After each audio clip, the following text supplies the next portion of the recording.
Hey fam, how are we doing? It's been a while. I missed you guys. Did you guys miss me? so, I've decided to be reading people's stories, like find stories, share it with us, share our opinions. Because I feel like the best teacher is experience, right? So you learn from people's experiences.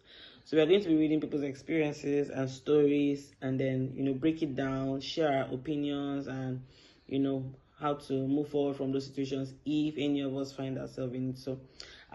So yeah. So I came across this story and I want to share it. So I'll be reading. I asked for a divorce after 3 months of marriage because my husband was too neat, too kind, and too generous. That's the headline, the heading. It's on Joro's blog, right? By the way. Hi, Joro, most shoes. Good evening. My story may be long, but please read and share. Thank you. It had been only 3 months since we said our vows. 3 months since I stood in front of friends and family, full of hope and love, believing that this would be the beginning of forever. Yet, here I was, sitting on the edge of our bed, staring at my hands, unsure of how I had arrived at this point. I asked for a divorce because of how kind he was and how neat he was. At first, I thought I was lucky. I had married someone who seemed to have everything I thought I wanted. A man who was patient, thoughtful, considerate. A lot will say I'm crazy. I belong to the streets. Why did I ask for a divorce from a kind, generous man? He was so boring. So kind, so generous. The kindness was too much. He always made sure I was okay. Asked if I needed anything, listened intently when I spoke. He went out of his way to be kind, to make me feel safe and loved.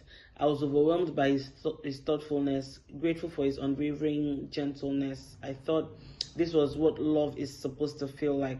But after a while, some things began to feel boring.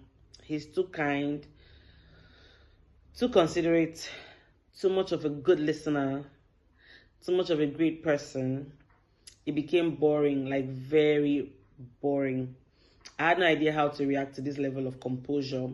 I wanted to let my frustration out, but it felt like there was no space to do so. It was like he never had a rough day, never felt overwhelmed or lost. He was perpetually at ease. And then there was the neatness. I don't mean just keeping things organized, but a level of order that started to feel suffocating, like OCD, I guess. Every book on the shelf had to face the same way. Our shoes lined up in perfect rows at the door. The dishes had to be washed immediately after every meal. Even if there was only a single glass in the sink, he would ask me to wash it. And if I don't, he stands to wash it himself. After eating maybe a bao or amala, I must wash my hands immediately. I tried to let it slide at first, laughing at his little quirks, but slowly and endless tidying began to the endless tidying began to weigh on me. It felt like I could never relax. I would leave a cup on the kitchen counter while I cooked, and the next thing I knew, it was gone, cleaned and neatly placed on the drying rack. After sex, I must stand up and wash up immediately, no dirty cuddles. I left the book out on the table for 5 minutes, and by the time I came back, it was in the bookshelf, perfectly aligned with the others. I never had the chance to be messy, to let my thoughts or actions spill over, to be imperfect. He was always so put together, so meticulous, and that I began to feel like an intruder in my own space. The worst part was the guilt. He wasn't doing anything wrong. He was kind, he was neat, he was everything that should have made me feel loved, secure, and at peace. But instead, I began to feel like I was drowning in his goodness, like I was being held to an impossible standard, one that I could never meet. I was messy in my thoughts, messy in my emotions, messy in my actions, so I asked for a divorce. It wasn't because I didn't love him. It wasn't because he was a bad person. He wasn't. He was everything I thought I wanted. Kind, neat, stable. But in the end, I realized I needed something different. I needed a love that didn't feel so perfect. I needed the freedom to be messy, to be real, to be just me. I need someone who can be stingy, leave the kitchen dirty, let's be ourselves. Something that if I ask for him, I beg your pardon. Someone that if I ask him for anything, he will say no, and I'll beg him, and he can do shakara. and go back and forth with each other.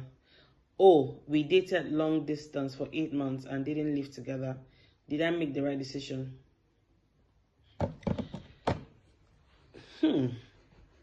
All I can say is well, I'd like for us to share our thoughts and our opinions. This is a very interesting read, interesting story.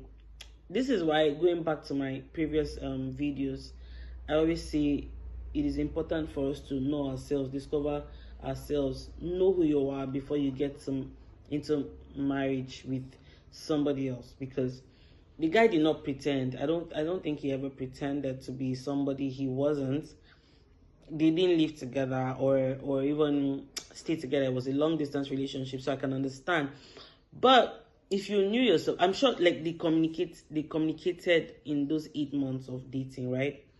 Like likes, dislikes. Or the guy must have said, oh, I'm a neat freak, or I like things a certain way, and all of that and all that. And in your head, if you know that you cannot cope, sister, why did you drag somebody to the altar? Because these are the issues.